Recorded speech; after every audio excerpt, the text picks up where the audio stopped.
Halo Sobat Hukum, balik lagi di channel kita tercinta masih dengan Bang Upik.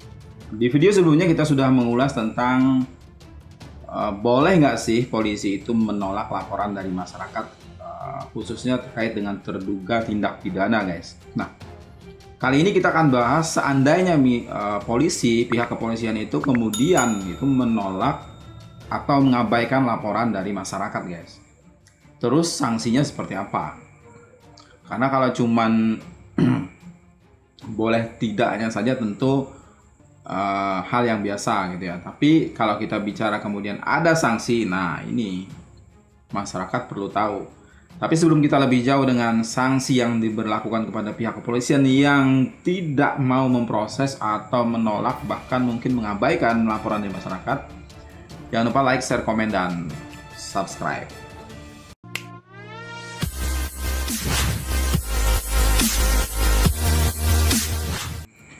Oke, andai laporan dari masyarakat itu guys kemudian ditolak, diabaikan, atau dibiarkan saja oleh pihak kepolisian, tidak ada respon, sebenarnya sama saja halnya dengan polisi sudah melakukan pelanggaran hukum guys. Pelanggaran hukum acara sekaligus pelanggaran kode etik. Jadi ada dua pelanggaran di situ.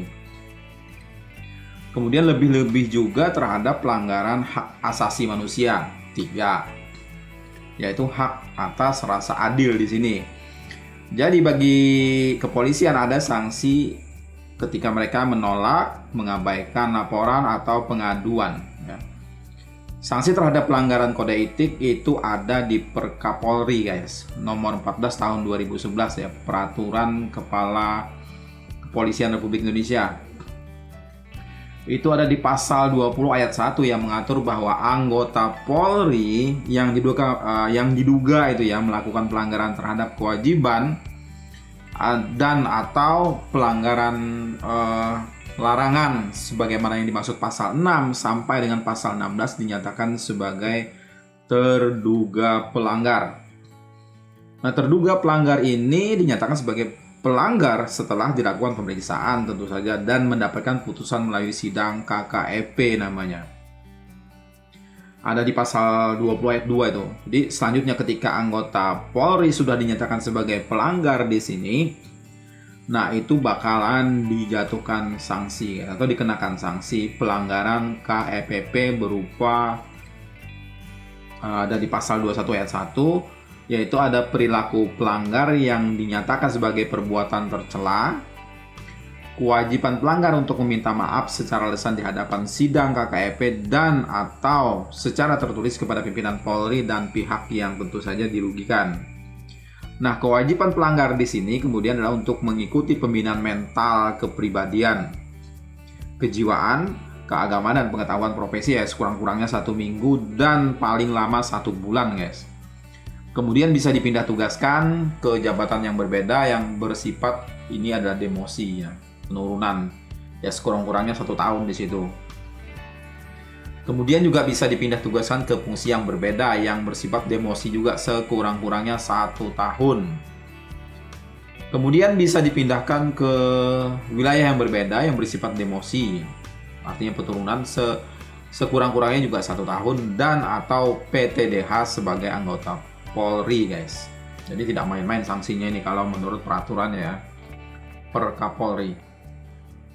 Nah, penjatuhan sanksi ini tentunya dengan mekanisme penegakan KEPP yang bila mengacu pasal 17 Perkapolri nomor 14 tahun 2011 itu akan dilaksanakan melalui pemeriksaan pendahuluan biasanya tuh. Kemudian ada sidang KKEP, kemudian ada sidang komisi banding ya. Kemudian ada penetapan administrasi penjatuhan hukuman, ini prosedurnya. Kemudian ada pengawasan pelaksanaan putusan dan rehabilitasi personil guys. Artinya orang ini harus diperbaiki gitu, direhab. Nah, kalau misalnya terjadi penolakan tadi terhadap laporan masyarakat itu ya, kemana masyarakat harus mengadu? Entah itu ketika laporan diabaikan, ditolak, tidak ada respon. Kemana warga akan mengadu guys? Nah, ketika laporan atau pengaduan itu kemudian ditolak oleh pihak kepolisian, sebetulnya ada sejumlah mekanisme komplain yang bisa digunakan di situ. Jadi ada manakala laporan masyarakat itu ditolak atau diabaikan itu dari sisi internal itu ya, kepolisian memiliki ada yang namanya divisi Propam yang tugasnya itu adalah memang mempertanggungjawabkan profesi Polri.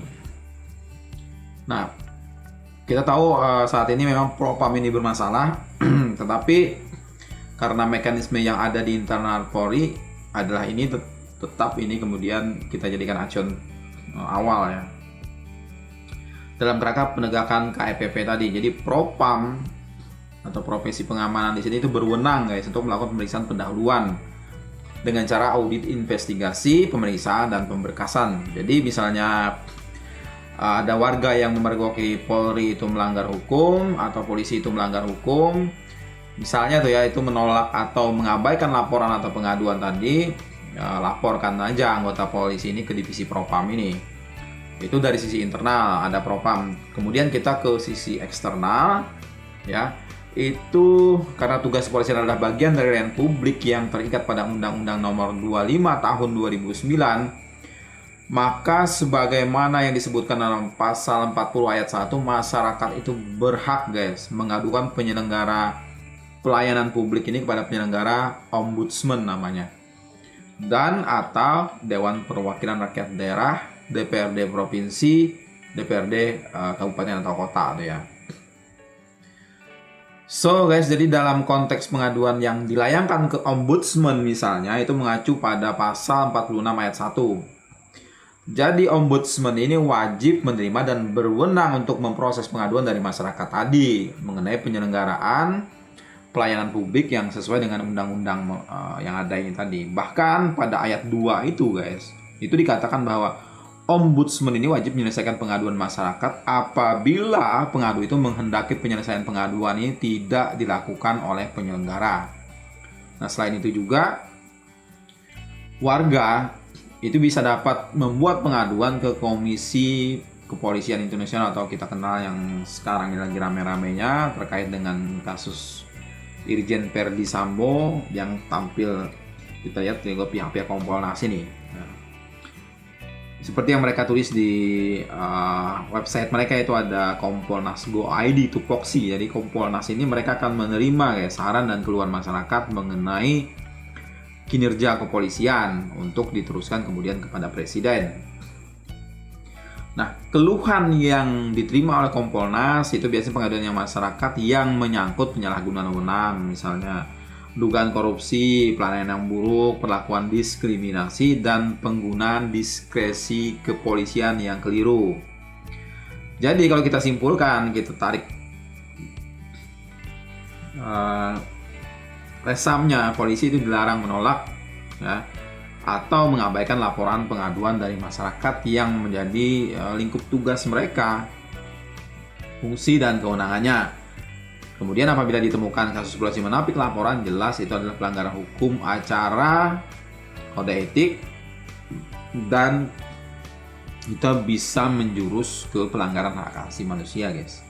Jadi kita semua sebagai warga negara berhak untuk memperoleh keadilan ini, berhak direspon, kemudian laporan kita itu ditanggapi dan ditindaklanjuti yang pasti.